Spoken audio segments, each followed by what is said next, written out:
Hi friends, இன்றைக்கி நம்ம simple sambar recipe தான் பார்க்க போகிறோம். ஒரு கடாயை வச்சு இந்த கடாயில் கொஞ்சம் எண்ணெய் ஊற்றிக்கோங்க.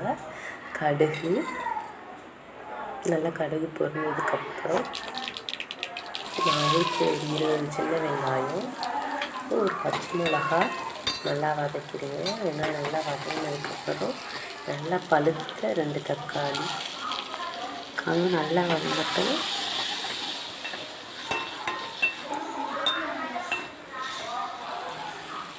தக்காளிக்கு தேவையான உப்பு போட்டு தக்காளி சீக்கிரம் வதங்கிடும். அதுக்கப்புறம் உங்கள் வீட்டில் என்ன காய்கறி இருக்கோ அதை போட்டுக்கலாம். எங்கள் வீட்டில் முருங்கைக்காய், கத்திரிக்காய் போட்டேன். அதையும் நல்லா வதக்கிக்கலாம். அதுக்கப்புறம் நல்லா வதங்கினதுக்கப்புறம் சாம்பார் தூள் 2 ஸ்பூன் போட்டிருக்கேன். சாம்பார் தூள்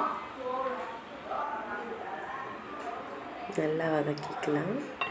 இதெல்லாம் வதங்கிட்டு இருக்க கேப்பில் சைடில் ஒரு குட்டி உலக்கு பருப்பு போட்டு ஊற வச்சு அதில் சீரகம், பூண்டு பல் ஒரு 3 பூண்டு பல், உப்பு, மஞ்சள் தூள், பெருங்காயம், நெய், அதுக்கப்புறம் கொஞ்சோண்டு விளக்கெண்ணெய் எல்லாம் சேர்த்து நல்லா 4 விசில் விட்டு இறக்கி வச்சுருக்கேன்.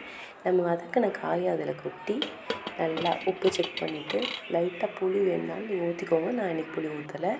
அதுக்கப்புறம் நல்லா 3 விசில் வச்சு இறக்கிட்டேன். இன்னும் நம்ம சாம்பார் ரெடி ஆகிடுச்சு. திறந்து பார்க்கலாம்.